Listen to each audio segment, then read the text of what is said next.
शारीरिक शिक्षण महाविद्यालयाचे प्राचार्य जे बाबूरावांनी स्थापन केलं त्याचे प्राचार्य इथं आहेत श्रीयुत पारगावकर. तर स्वागताध्यक्षानं मी अशी विनंती करते की त्यांनी त्यांचा सन्मान करावा.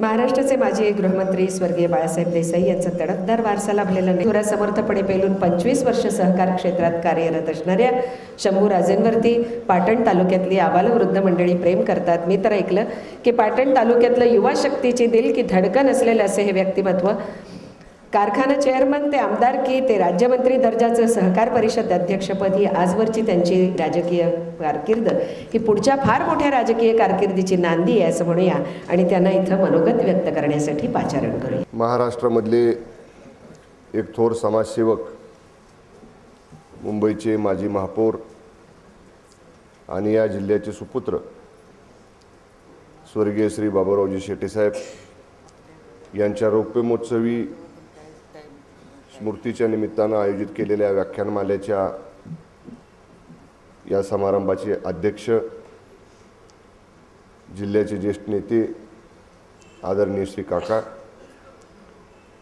आपल्या विभागाचे लोकप्रिय माजी खासदार आदरणीय श्रीनिवासजी पाटील साहेब, सन्माननीय आमदार श्री बाळासाहेबजी पाटील, सन्माननीय विलासरावजी पाटील वाटारकर बापू, या नगरीच्या नगराध्यक्षा सौभाग्यवती शारदाताई जाधव, या रौप्य महोत्सवी व्याख्यानमाला समितीचे अध्यक्ष आमचे सहकारी मित्र श्रीयुत अशोकरावजी शेटे, मुंबई बँकेचे चेअरमन भाई वांगडे, या ठिकाणी उपस्थित असलेले शेटे परिवारातील सर्व सहकारी, उपस्थित असणारे सर्व पदाधिकारी कार्यकर्ते, या समारंभाला उपस्थित राहिलेले या विभागातील जिल्ह्यातील सर्व उपस्थित मान्यवर, उपस्थित सर्व पत्रकार मित्र आणि सन्माननीय बंधू आणि भगिनी, सर्व मान्यवरांनी आपल्या भावना, आपलं मनोगत शेटे साहेबांच्या संदर्भातली या ठिकाणी व्यक्त केलेला आहे. तसा थेट माझा शेटे साहेबांशी जवळनं संबंध येण्याचा काही तसा प्रसंग कधी आला नाही, परंतु देसाई परिवाराचे आणि शेटे परिवाराचे असणारे संबंध हे आमच्या कौटुंबिक चर्चेच्या निमित्तानं अनेक वेळा त्याच्यावरती ओहापोह किंवा त्याच्यावरती चर्चा झालेली आहे. सातारा जिल्ह्यातल्या ग्रामीण भागामधनं शेटे साहेबांचा सारखा एक माणूस मुंबईमध्ये जातो. खासदार साहेबांनी मगाशी सांगितलं तसं लोकनेते बाळासाहेब देसाई, स्वर्गीय यशवंतराव चव्हाण, स्वर्गीय वसंतदादा पाटील या त्या काळातल्या दिग्गज नेत्यांच्या समवेत मुंबईमध्ये काम करतात आणि स्वतःचं वेगळं अस्तित्व, स्वतःचं वेगळं त्या राजधानीच्या शहरामधले एक स्थान आपल्या कर्तृत्वानं, आपल्या कार्यातनं या ठिकाणी शेटे साहेबांनी खऱ्या अर्थानं मुंबईमध्ये निर्माण केलं. तसं पाहिलं तर सातारा जिल्ह्यातल्या कराड तालुक्यातनं गेलेले शेटे साहेब मुंबईच्या आर्थिक राजधानीच्या शहरामध्ये महापौर होणं त्या काळामध्ये अवघड होतं. मनोहर जोशी सरांची मगाशी प्रतिक्रिया आपण पाहिली, म्हणजे कशा पद्धतीनं त्या नगरसेवकाने मतदान करावं का नाही, आज एक निर्णय, उद्या एक निर्णय, मतदानाच्या आदल्या दिवशी एक निर्णय, आणि पुन्हा काँग्रेसमध्ये असणाऱ्या ते सरांनी सांगितलं त्याप्रमाणे तिथल्या स्थानिक शहर अध्यक्षांच्या बद्दलची नाराजी व्यक्त करण्याकरता काही सदस्यांनी केलेलं विरोधी मतदान. अशा पार्श्वभूमीवरती त्यावेळी झालेली महापौर पदाची निवडणूक, परंतु तेव्हा जरी अपयश आलं तरी पुन्हा ते महापौरपद मिळवायचं, हे महापौरपद मिळणारं हे माझ्या तालुक्याचा सन्मान आहे, माझ्या जिल्ह्याचा सन्मान आहे, माझ्या ग्रामीण भागातल्या जनतेचा मी प्रतिनिधी मुंबईचा महापौर होऊ शकतो, एक जिद्द त्यांनी बाळगली. स्वर्गीय लोकनेते बाळासाहेब देसाई, स्वर्गीय यशवंतराव चव्हाण, स्वर्गीय वसंतदादा ह्या सगळ्या मंडळींनी त्यांना सहकार्य केलं आणि आपल्या जिल्ह्याचा एक सुपुत्र मुंबईचा महापौर या ठिकाणी झाला. महापौर झाल्यानंतर सहकार क्षेत्रामध्ये सुद्धा त्यांनी चांगलं काम केलं. आमदार बाळासाहेब पाटील साहेबांनी सांगितलं की महाराष्ट्र राज्य सहकारी बँकेचे प्रतिनिधी असताना वेगवेगळ्या साखर कारखान्यांना राज्य सहकारी बँकेची मदत व्हावी, अशा पद्धतीचा दृष्टिकोन ठेवून सहकारामध्ये शेटे साहेबांनी निश्चितपणे चांगलं काम केलं.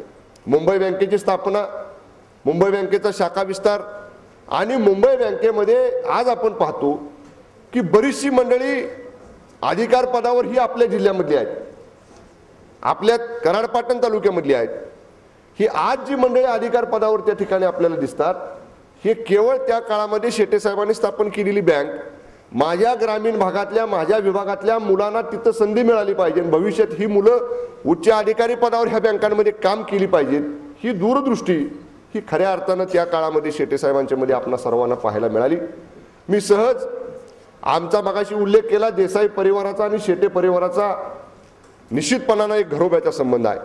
आमच्या कौटुंबिक चर्चेमध्ये अनेक वेळा हा विषय निघतो की ज्यावेळी लोकनेते स्वर्गीय बाळासाहेब देसाईंनी मंत्रिमंडळामध्ये असताना गेटवे ऑफ इंडियावरती छत्रपती शिवाजी महाराजांचा पुतळा व्हावा याकरता म्हणून ज्यावेळी त्यांनी ते काम हातामध्ये घेतलं, त्यावेळी त्यांना ज्यांनी मदत केली, त्यांनी ज्यांना सहकार्य साहेबांना केलं, त्याच्यामध्ये शेटे साहेबांचा आवर्जून उल्लेख करावा लागेल. तानाजीराव मोरे नगरसेवक त्या काळामध्ये होते, त्यांचा आवर्जून उल्लेख करावा लागेल.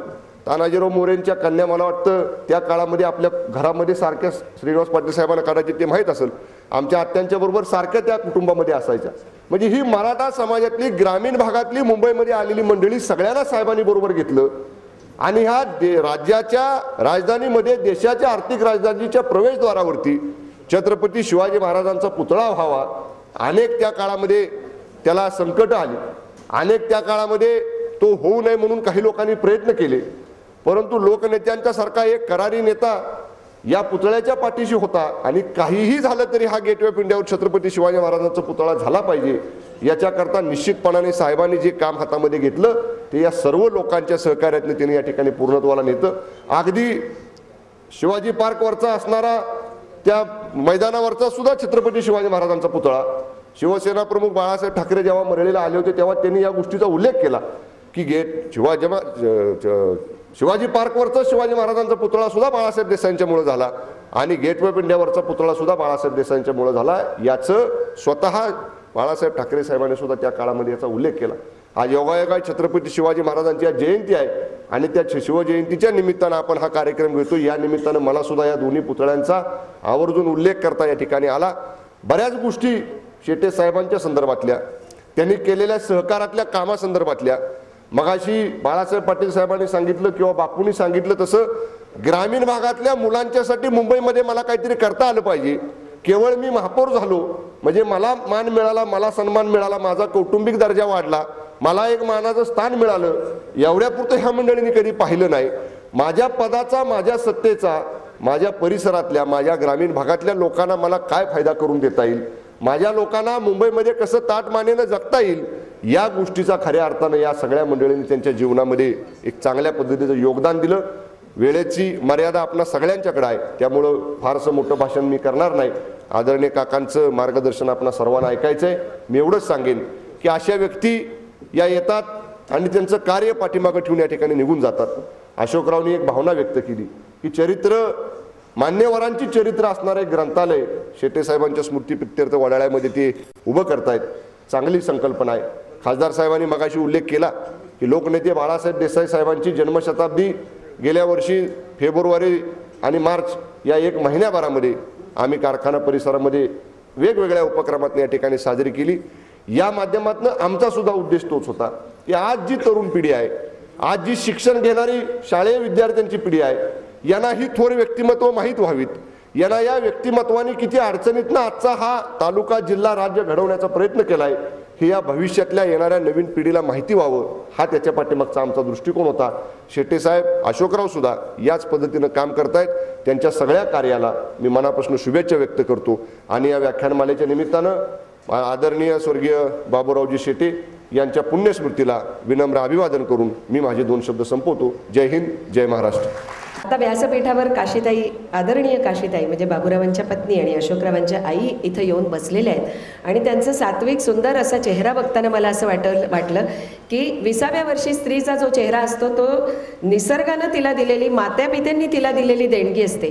40व्या वर्षी स्त्रीचा जो चेहरा असतो तो तोपर्यंत तिचं आयुष्य जसं गेलंय त्याचं आरसा म्हणजे त्याचा प्रतिबिंब असलेला असा तो चेहरा असतो.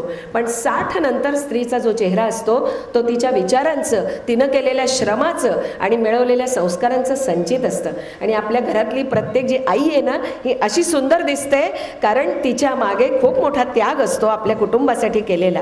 आणि आपल्या महाराष्ट्राच्या घराचं हे वैशिष्ट्य आहे की अशा आया आहेत म्हणून आपण आहोत. आणि म्हणून मी तुमचं अत्यंत मनपूर्वक इथं स्वागत करते. शमा देहलवी या शायरा आहेत आणि त्यांचा एक फार सुंदर शेर आहे की औरत बनकर जीना कोई खेल नहीं, औरत बनकर जीना कोई खेल नहीं, सूरज बनकर रोज निकलना पड़ता है. आणि सूरज बनकर रोज निकलने वाली एक महिला यहाँ मौजूद है, नगराध्यक्षा सौभाग्यवती शारदा जाधव. माजी नगरसेवक स्वर्गीय ज्ञानदेव जाधव यांच्या स्नुषा, माजी नगराध्यक्ष जयंतराव जाधव यांच्या वहिनी ही त्यांची पहिली ओळख.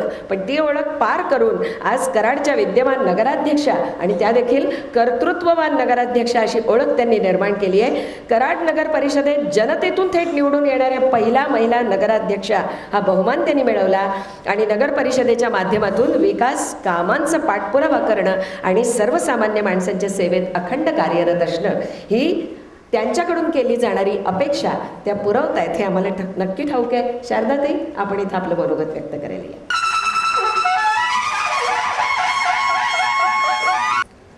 नमस्कार.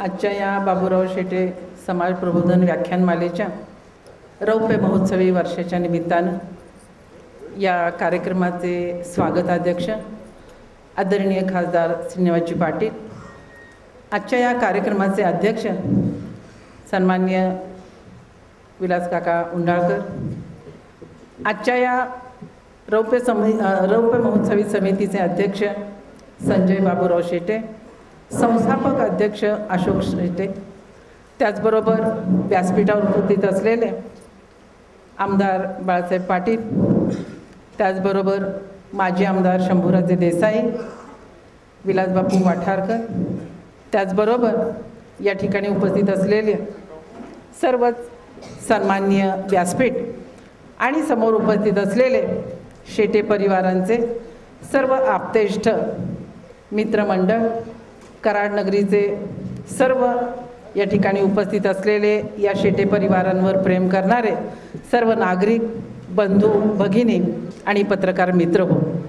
कार्यक्रमाला तसा बराच वेळ झालेला आहे, पण 1-2 मिनिटं मी बोलणार आहे.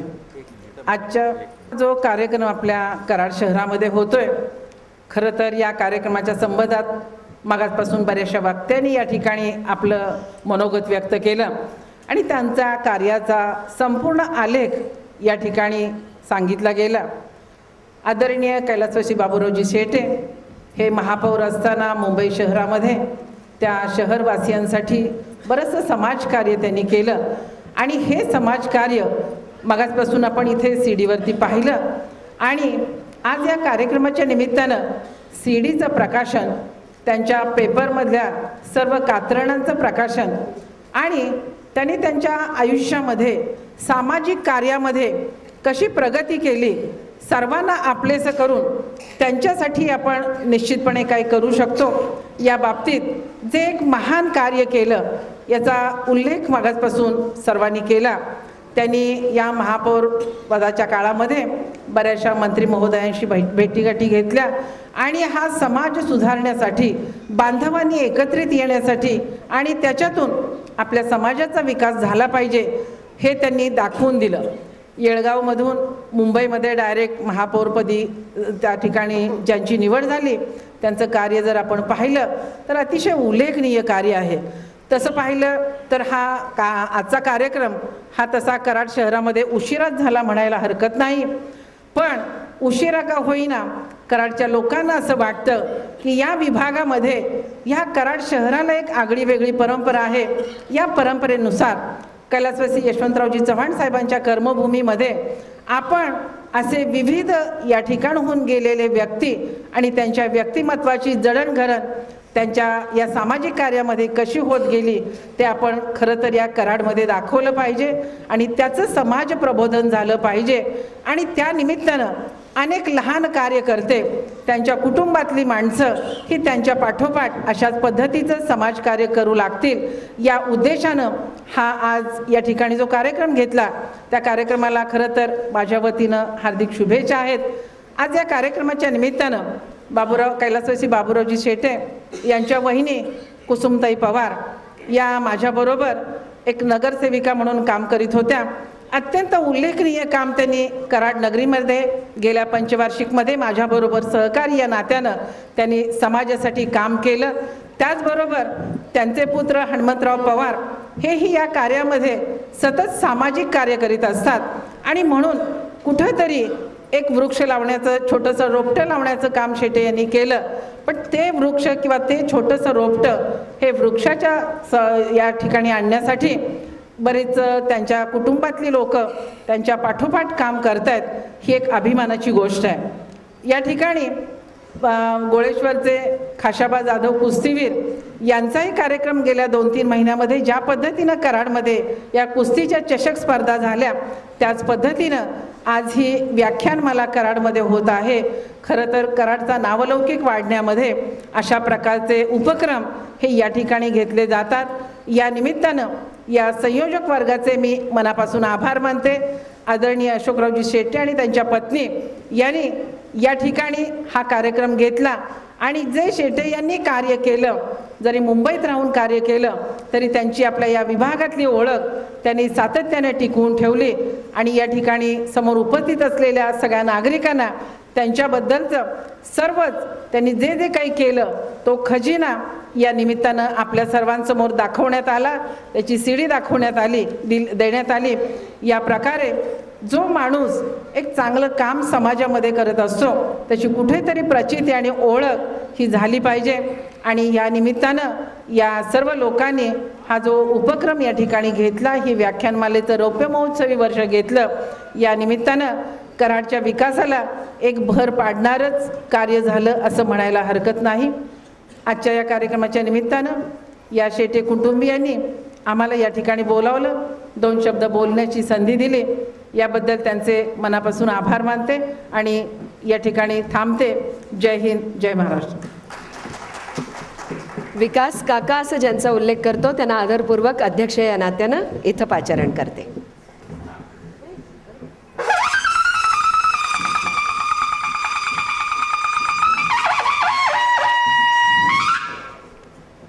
सन्माननीय व्यासपीठ, सर्व शेटे परिवार, त्यांचे सर्व हितचिंतक, मुंबईहून आले सर्व त्यांचे सहकारी, कराड शहराच्या ताई, ज्याने प्रास्ताविक भाषण केले ते आमचे माजी खासदार श्रीनिवास पाटीलजी, विलासराव वाठारकर, बाळासाहेब पाटील, शंभूराज देसाई, ज्यांच्या प्रेरणे या ठिकाणी अशोकराव त्यांच्या मातोश्री, त्यांच्या सुविद्य पत्नी, त्यांचे कुटुंबीय, पत्रकार मित्र. मी प्रथमतः या ठिकाणी बाबूराव शेटे यांनी जे संबंध गेल्या कित्येक वर्षामध्ये मुंबईमध्ये काम केलं आणि त्यांच्या कामाचं, विशेषतः विधायक कामाचं उदात्तीकरण होणं अत्यंत आवश्यक होतं आणि तो जे चिरंजीवाने हातामध्ये काम घेतात तर त्यांना प्रथम शुभेच्छा देतो. त्याचप्रमाणे या ठिकाणी छत्रपती शिवाजी महाराजांची या ठिकाणी मगाशी आपण सर्वांनी त्यांना पुष्पार्पण करून या ठिकाणी जयंती पण साजरी केलेली आहे आणि वक्त्यांनी आपली भाषणं केले, सभागृह लोक सोडायचं आहे. मी फक्त 2-3 गोष्टी उल्लेख फक्त प्रामुख्याने करणार आहे. इथं श्रीनिवासजी पाटील आहेत, ते पाटण तालुक्यातले आहेत की संयुक्त महाराष्ट्राच्या निर्मितीनंतर जे महाराष्ट्रामध्ये सामाजिक, राजकीय, सांस्कृतिक, शैक्षणिक परिवर्तन झालं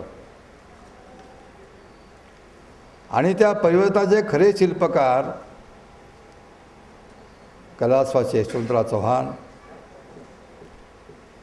लोकनेते बाळासाहेब देसाई नातू या ठिकाणी बसलेले आहेत. बाळासाहेब देसाई, वसंतदादा पाटील, की ज्यांनी बहुजन समाजातल्या सामान्य माणसाला शक्ती प्राप्त करून दिली आणि त्यांच्या अंगामध्ये असलेले गुण होते समाजधारणेचे, त्या गुणांना विकसित करण्याकरता व्यासपीठ निर्माण करून दिलं.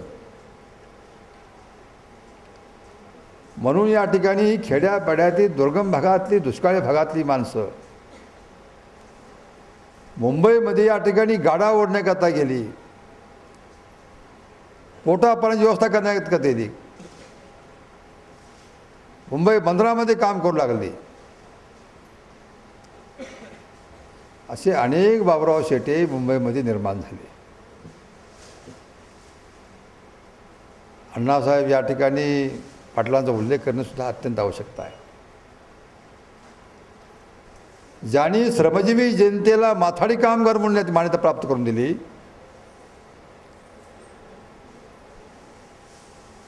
आज माथाडी कामगार इन्कम टॅक्स भरतोय. ही सर्व पुण्याई क्लास यशवंतराव चव्हाण, बाळासाहेब देसाईंची आहे. त्यांनी सरकारमध्ये गेल्यानंतर या ठिकाणी श्रमजीवी जनतेकरता नवीन धोरणं स्वीकारली. माथाडी कामगार कायदा प्रस्थापित केला, त्याला जीवनाला जगण्याची हमी दिली, कायद्यामध्ये परिवर्तन केलं. अशी अनेक दालनं बाबुराव शेटे सहकारामध्ये काम केलं. मुंबई बँक स्थापन केली, राज्य सहकारी बँकेमध्ये त्यांनी मी बरोबर काम करत होतो. क्षत्रिय उत्पादक संघटना संस्था, ही अभिनव कल्पना. तर अशा तऱ्हेने या ठिकाणी जो तळागाळातला माणूस आहे, त्या तळागाळातल्या माणसाला सहकाराच्या माध्यमातून आर्थिक सबल करण्याचं काम जे कैलासवाजी चव्हाण साहेबांनी धोरणं स्वीकारली, त्याची यांनी अंमलबजावणी केली. पण श्रीनिवासजी पाटील, आज सहकार आता हा निकालात निघालेला आहे. आता खाजगीकरण, लिमिटेड कारखाने, दूध व्यवसाय, आता आम्हाला सर्वांना तर अनेक बाबुराव शेटे निर्माण करावं लागतील. ती जुनी माणसं तर निघून गेलेली आहेत, त्यांच्या प्रेरणा लुप्त होत चाललेल्या आहेत. म्हणून त्या प्रेरणा, अस्मिता, नवीन उद्दिष्ट ठरणारा नवीन ध्येयवाद, नवीन संकल्पना हा शोभेचा कार्यक्रम नाही की नवीन भारत उभा करण्याकरता कशाची अत्यंत आवश्यकता आहे, कोणत्या नैतिक मूल्यांची आवश्यकता आहे, कोणत्या विचारधारणेची आवश्यकता आहे आणि आम्हाला कोणतं तर व्हिजन पाहता आलं पाहिजे आहे. मग निवड बाबुरावांची तस्वीरला किंवा आता मुलांनी त्यांचं डेकोरेशन करून दाखवलं तुम्हाला सर्वांना. म्हणून त्या विचारधारणेची पूजा करणारे नवीन संस्कृती, मूल्यावर आधारित, श्रमावर आधारित, नैतिकतेवर आधारित नवीन समाज रचना निर्माण करण्याकरता आता आमचे भाई वांगडे बसलेले आहेत, रेडीमेड बँकेवर बसले. बँक स्थापन केली त्यांनी. आता म्हणून या ठिकाणी स्थापना करणं किती कठीण काम असतं. आणि मुंबईमध्ये ती श्रमिकांची बँक, धनिकांची नव्हे. आता बँकासुद्धा धनिक वापरत आहेत व्याजावर काम करण्याच्या. ते आता कुठे गेली बाबुराव शेटे मूल्य, कुठे निघून गेली. म्हणून या ठिकाणी अशोकराव तुम्ही प्रयत्न करतात, तुम्हाला धन्यवाद. आणि त्या दृष्टिकोनातून आपल्या सर्वांना त्यांच्या विचाराचं प्रबोधन, कारण सर्वांमध्ये समाजामध्ये प्रबोधन फार कठीण काम आहे. की प्रबोधन म्हणलं की माणसं पाठ फिरवतात. नको त्या भानगडीत. चांगलं ऐकायला नको, चांगलं करायला नकोच. परंतु या सबंध अंधारयुगासुद्धा एक मेणबत्ती प्रकाश देऊ शकते. म्हणून आपण व्याख्यान मला सुरू केली. त्याचा 25 वर्ष आता होऊन गेलेले आहेत. आपण ग्रंथ प्रकाश करता हा अति अत्यंत आनंदाची गोष्ट आहे की सामान्य कुटुंबातल्या माणूस हा मेयर होऊ शकतो. हा नवीन आत्मविश्वास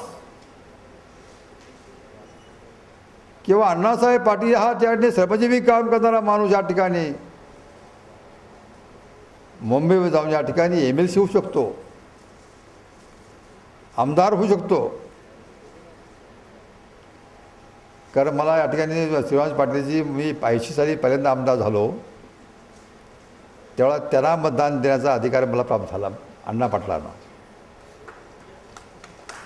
आणि कैलासजी चव्हाण साहेबांनी त्याला संधी दिली आणि त्यांच्या कोट्यामध्ये मी एक आमदार म्हणून त्याला मतदान करायचा एक मला अधिकार प्राप्त झाला होता. म्हणून अशा ठिकाणी बहुजन समाजातल्या अत्यंत गरीब माणसांना सत्तेमध्ये सहभाग आणि सत्तेमधून परिवर्तन करता येतं. कैलासभाई चव्हाण साहेबांनी एक नवीन आत्मविश्वास निर्माण करून दिला. काय केवढी मोठी माणसं हे चव्हाण साहेब असतील, बाळासाहेब देसाई असतील, वसंतदादा, किती सामान्य माणसं, हित बघणारी माणसं ही.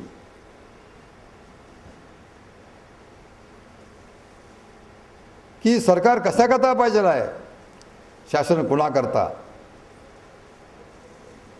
अहो बाळासाहेब देसाई सांगायचे ते आता मी मला आता आठवतं आहे मी जाधवांच्यावर मी गेलो. त्याचा भाव होता 5 फूट उंचीचा, त्याला फौजदार व्हायचं होतं आणि 5 फूट 2 इंच उंचीच्या माणसाला प्रवेश. साहेबांनी बोलून घेतलं तर आईचे लाकडीकडे म्हणले उद्या GR काढून टाक, 5 फूट 2 ऐवजी 5 फूट उंची माणूस चालू शकेल. GR काढला ते फौजदार झाला, तो पुन्हा विसरला, भाग वेगळा. कारण आमच्या समाजामध्ये कृतज्ञपणा हा आमचा स्थायी भाव आहे. तुम्हा सर्वांचा तुमचा आमचा. म्हणून अशी ही राजकर्ते माणसं आमच्यातून निघून गेली. अण्णा पाटील म्हणले काय सांगायचं काका मला डोक्यावर म्हणले आता मिसाईल पीळ मारतोय पण कणत कणत पामी वाहायचो गाड्या. रात्री कधी झोपलो आणि कधी उठलो कळायचं पण नाही आम्हाला. रेल्वेच्या फ्लॅटमध्ये झोपायचो म्हणले आणि पब्लिक संडास काय म्हणले आमच्याजवळ आहे. पण ते म्हणले शासनामध्ये चव्हाण साहेब आले आणि माथाडी कामगार कायदा केला, आता इन्कम टॅक्स भरतात माझी माणसं. दारू पेचा हा भाग वेगळा आहे, पेतात म्हणजे ते चांगली इंग्लिश पितात, भाकाची पेत नाहीत आणि 500 वाढतात. भाग वेगळा आहे. म्हणून अशा माणसांचं स्मरण आता तुम्हाला होणं अत्यंत काळाची गरज आहे.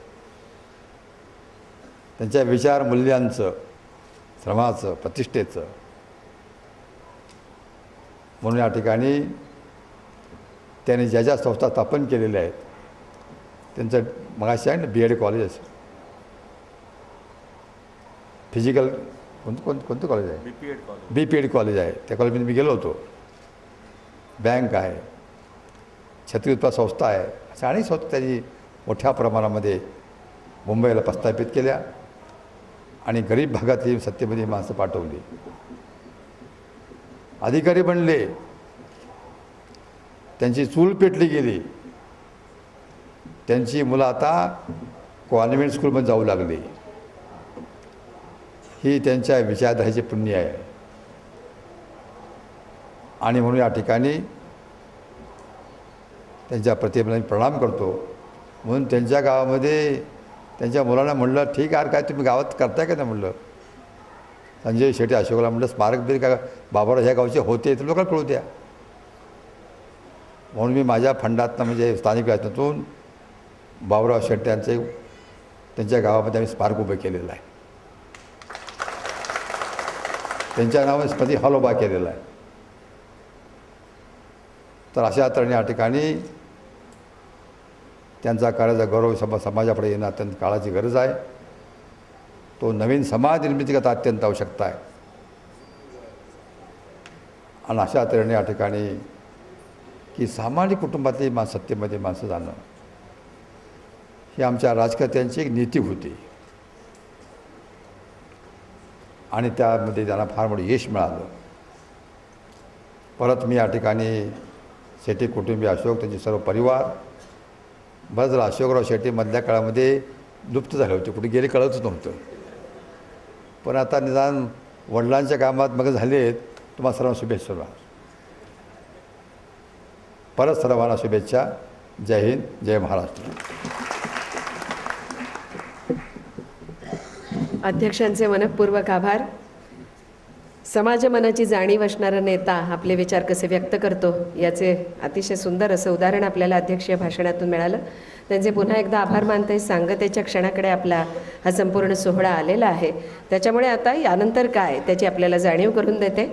एक म्हणजे यानंतर दादासो तुकाराम शेवाळे हे आभार प्रदर्शन करतील. त्यानंतर आपण राष्ट्रगीताने या संपूर्ण कार्यक्रमाची सांगता करणार आहोत आणि आपल्या सगळ्यांसाठी जेवणाची व्यवस्था समोर केलेली आहे आणि त्याचा आपण निश्चितपणे लाभ घ्याल याची मला आशा आहे. आपण उठू नये एवढंच मी आपल्याला सांगते की या संपूर्ण कार्यक्रमाचा समारोप करत असताना मला वपू काळ्यांचं एक फार सुंदर वाक्य आठवतं की माणसानं आपल्याबरोबर जन्माला येताना एक ग्रंथ आणलेला असतो, आपल्या आयुष्याचा ग्रंथ. या ग्रंथाला पानं किती आहेत हे आपल्याला बिलकुल ठाऊक नसतं. या प्रत्येक पानावर मजकूर काय छापला आहे हे आपल्याला ठाऊक नसतं. पान उलटल्यानंतर त्याचा मजकूर आपल्याला वाचता येतो. इथं प्रूफ रिडिंग नाही, खोट रबर नाही, परंतु काही माणसं अशी असतात की त्यातला मजकूर आपल्या स्वतःच्या कर्तृत्वानं ती बदलतात आणि दुसऱ्यांना बदलण्यासाठी प्रवृत्त करतात. असं समाजधुरीण व्यक्तिमत्व म्हणजे बाबुराव शेटे. त्यांच्या स्मृतींना वंदन करूया आणि कार्यक्रमाच्या सांगतेकडे मी आपल्याला घेऊन जाते. मंगला खाडीलकर आपली सगळ्यांची आज्ञा घेते. धन्यवाद. नमस्कार. प्रबोधन व्याख्यानमालेच्या रौप्य महोत्सवानिमित्त आज या ठिकाणी व्यासपीठावरील मान्य विलासरावजी पाटील काका, स्वागताध्यक्ष खासदार श्रीनिवास पाटील, आमदार बाळासाहेब पाटील, विलासरावजी वाठारकर बापू, शंभूराजे देसाई, बाई वांगडे, शारदाताई हे सर्वजण मुंबईचे प्रतिष्ठित मान्यवर, पुण्याहून आलेले प्रतिष्ठित मान्यवर, सामाजिक, सांस्कृतिक, शैक्षणिक क्षेत्रातील सर्व उपस्थित लोक, येळगावहून आलेले ग्रामस्थ, बंधू भगिनी, आपण या कार्यक्रमाला उपस्थिती लावली याबद्दल संयोजकाच्या वतीने आपले सर्वांचे आभार मानतो. दुसरी एक सूचना अशी आहे की जाताना प्रत्येकानं बाहेर एक वर्तमानपत्र, ती पुस्तिका, स्मरणिका ठेवलेली आहे, ती जाताना घेऊन जायचं आहे. तालमीमध्ये त्या ठिकाणी जेवणाची सोय केलेली आहे, तरी त्यांनी सर्वांनी त्या ठिकाणी जेवणाचा आस्वाद घ्यायचा आहे आणि नंतर आपल्या पुढील कार्यासाठी आपण जायचं आहे. धन्यवाद. या ठिकाणी एका स्वरामध्ये राष्ट्रगीत सादर करूया. धन्यवाद. गणमन अधिनायक जय हे भारत भाग्य विधाता. पंजाब सिंध गुजरात मराठा द्राविड उत्कल वंग. विंध्य हिमाचल यमुना गंगा उच्छल जलधि तरंग. तव शुभ नामे जागे तव शुभ आशीष मागे. गाहे तव जय गाथा.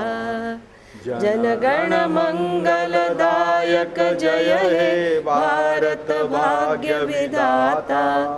जय हे जय हे